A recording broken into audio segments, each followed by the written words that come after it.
All right, make sure the audio works. Everything seems to be fine. Testing. All right. Welcome. I know no one's here yet, but I'm going to do a little bit of a live stream to talk about my plans with this channel and what I actually do for a living, because there's been some mystery to that for a while. So currently, I work a day job in a store selling plants and garden materials.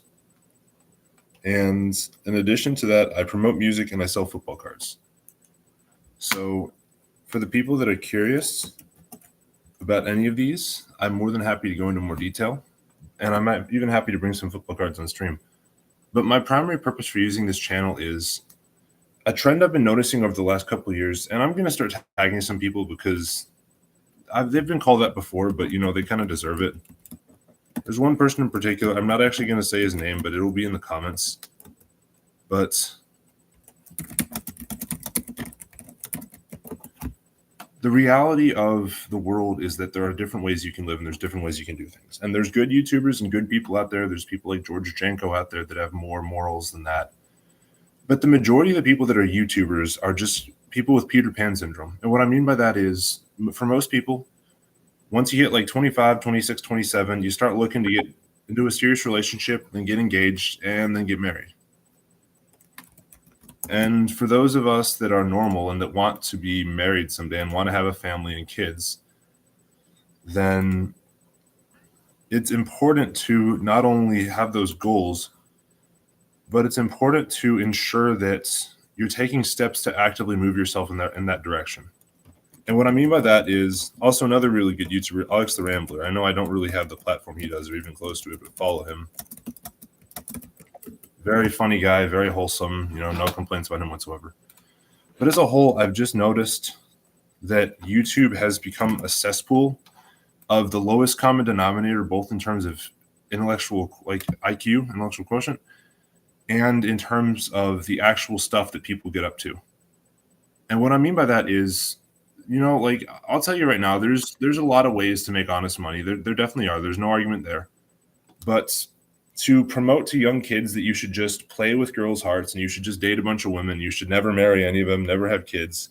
You can have a girl that literally loves you so much, she's sitting there saying, I want an engagement ring, buy me an engagement ring. It's got to be at least 8 carats. And he's just sitting there like all irritated that she would even ask him for that. And I get it, these are 2 consenting adults. They get to make their own decisions. I'm not disputing that, but we as a culture, we as a society need to decide that we are better than that. Because at the end of the day, every single one of us can do better, and every single one of us is capable of being a mature and responsible adult. But most of us are never going to reach that purely because we hold ourselves back. And what I mean by that is, every single time I talk to one of my friends and I talk to them about having kids, they always say, oh, I don't make enough money, or I don't have a good enough car, or I'm not emotionally ready. And it's like, on the one hand, I get it. And I get that it's a big decision to have children at any point in time. But at the same time, we all get to a point where we realize that the way we're doing things is just not working anymore.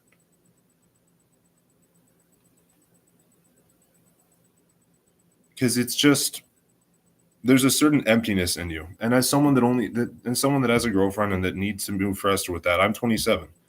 I wanted to get married at 21. If things had gone my way, I would have been married by then, living alone, all that. Now, God had a different plan for me.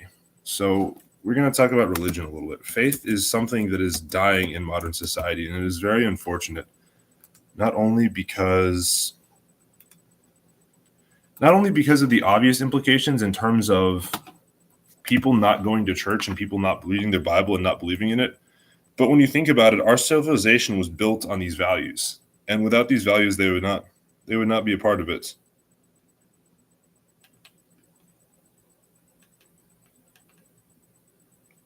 All right, still nobody. Jeez. I guess it makes sense. I have 9 subscribers right now. Well, I might need to start putting this on my Instagram and Snapchat. Okay. All right, I got one person. Hello there. So Fundamentally, every single person is capable of more than they realize. And what I mean by that is whether you're a fast food worker, whether you're a tech executive, whether you're an Uber driver, there's things you can do that other people can't do.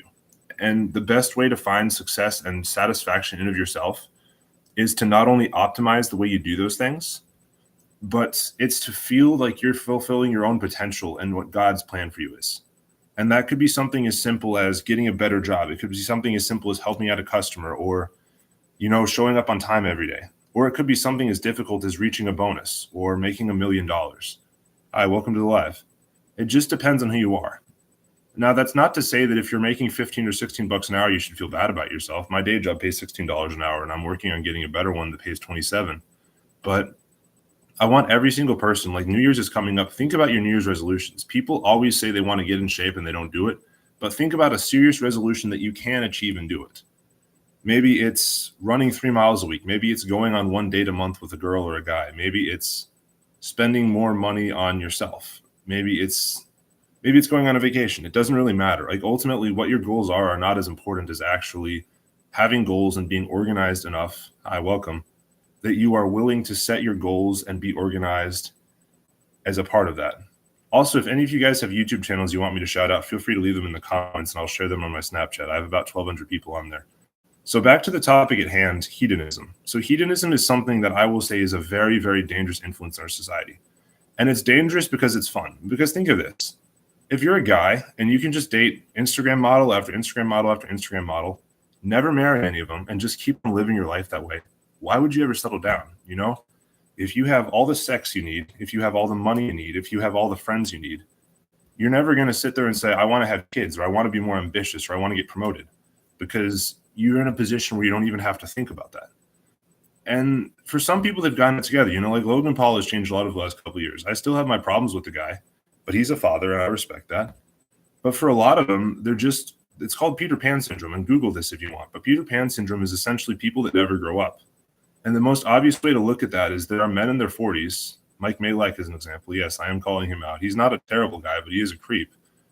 But there are people in their 40s that are still not only dating women in their 20s and 30s, but they're not married, have no kids, not engaged. And when women actually ask them to commit, they get all nervous. So that tells me one of two things. If you're not willing to commit as a guy. The first thing could be you're insecure.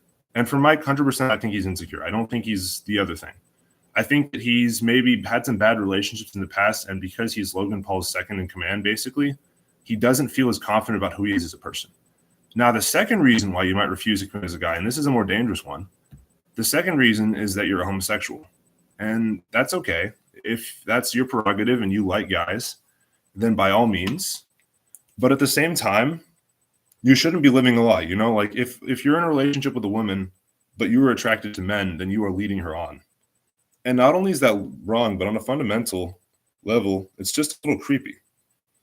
Because when you think about it, like why would you be with someone you're not attracted to? It just doesn't make sense. Whether it's a guy, whether it's a girl, whether it's anything. Sorry, just sending something in my chat for a new person.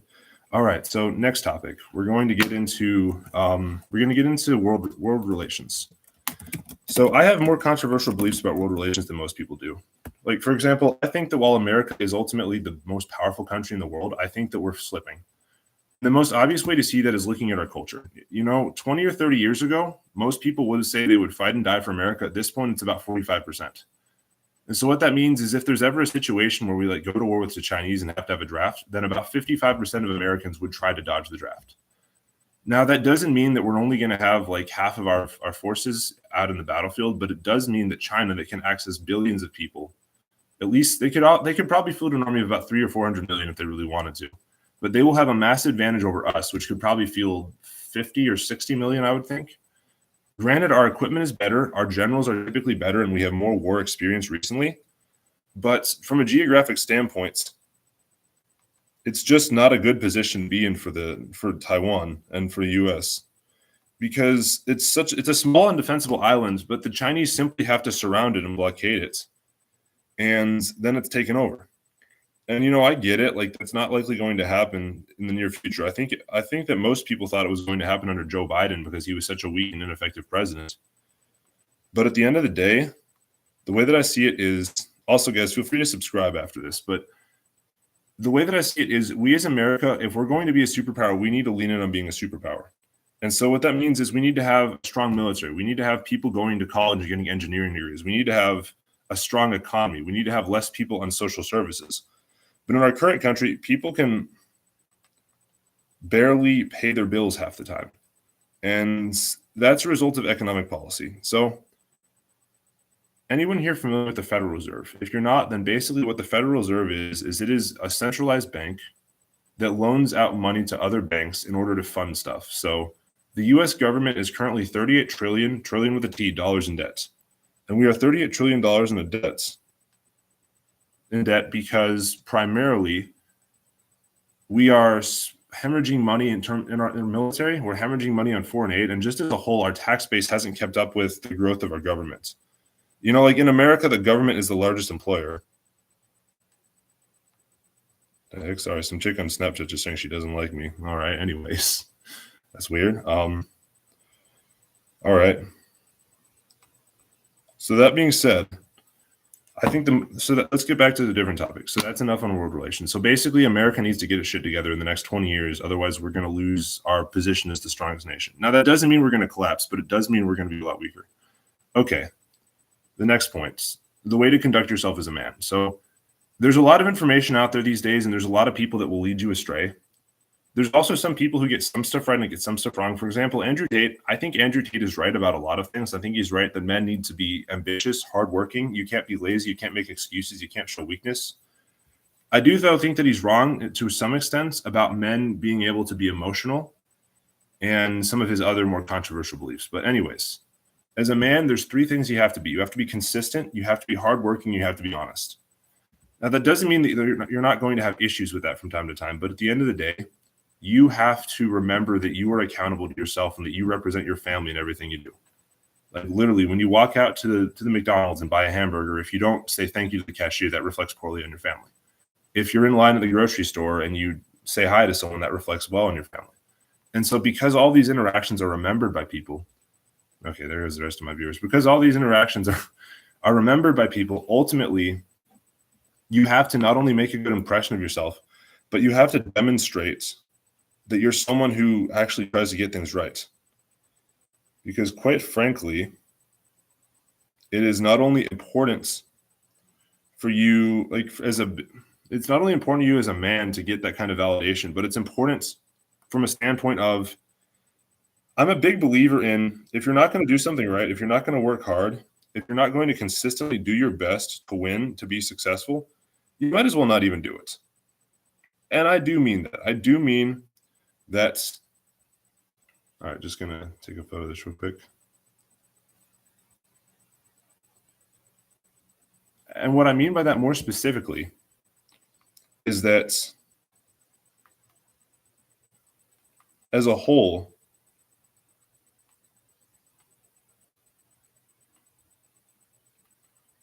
you need to not only be taking stock of what you're doing every day, but you need to work harder than other people around you. And there's going to be times when you don't sleep as much. There's going to be times when maybe you only get 3 or 4 hours of sleep. There's going to be times when you have to stay up all night. But if that's what it takes to be successful, then so be it. The other thing I can recommend for you, if you're not able to finish college, if you just don't have the brain power, go to trade school, learn how to weld, learn how to fix cars, learn how to build houses. Those people make not only good money, but blue-collar jobs are very attractive to women. But ultimately, I think that the biggest problem facing people today, and men especially, is we are afraid to interact with each other. And the best way that manifests is in terms of dating apps. You know, back in our parents' days, when you wanted to meet a girl, either you met her in person, you met her through like a church or something, or one of your friends introduced you to her. Today, none of that happens. Today, you get on Tinder and you decide if someone is attractive enough to sleep with. And if they're attractive enough to sleep with, you swipe right. If not, you swipe left. This isn't a dig on Tinder. I think Tinder's helpful for some people. I've had good matches on Tinder. But I also think that there's something to be said for meeting a girl in person, sweeping her off her feet, and getting her attention that way. Because anybody can be super confident over a text chat. It is so easy to come off sounding like you're a Casanova just texting some girl like that. But once you actually have to meet her in person, once you have to go on dates, once you have to pay for stuff, things change. And sometimes you're not as smooth as you were before. Sometimes you maybe make a joke and she pisses her off. Like, there's easy ways to do that. But as a whole, our generation needs to connect with each other more. Like for those of you that are looking for direction, find a close group of friends that all are working hard towards their future. Spend time with them, and you will end up doing the same thing. And if you don't find friends like that, then I'm sorry, it's going to be harder for you. And that's just the way that it is. And ultimately, I'm a big believer that life should not be easy. Because if life were easy, if every single day you got $1,000, let's say, you wouldn't be satisfied with it, but you also wouldn't want to work. You wouldn't feel like you were making money or being productive, but you would also be really mad if someone tried to get rid of it, even if you didn't earn it. Because at the end of the day, people need to be productive, and people need to not only feel valuable, but they need to feel useful. They need to feel like they have purpose. And ultimately, when people don't have purpose, that's when bad things happen. If you look at the Nazi Party in Germany, for example, the Nazi Party came into power because so many young men that had fought in the war felt like their country had not only surrendered, but had gone weak and joined the Allies essentially. And so it gave rise to Hitler because he wanted to restore the German military apparatus. Hitler was an awful, despicable man, absolutely abhorrent to any civilized people. But at the same time, he was smart enough to know that if he got the military on his side, he didn't have to really worry about anything else. And that was the way that he did things. And that's the way certain leaders have done things in the past too. But ultimately, we as a country, we need to bond with each other more. We need to start going back to church, and we need to check on our neighbors. And that doesn't have to be something super complex. But at the end of the day, you should care about these people. And yeah, maybe they're not your best friends. Maybe you're not going to meet your wife like living next door to you. But the people that live next to you still should matter to you. And if they don't, then I think that you should probably be in therapy. All right, I think that's enough stuff covered. Thank you all for joining. I'm going to share this out. Feel free to share this on your social medias. If you share this on your social medias, tell me. Take a screenshot, and I'll shout you out on my Snap. All right. God bless. Have a good night. And Nick Narcine is a Soy Boy.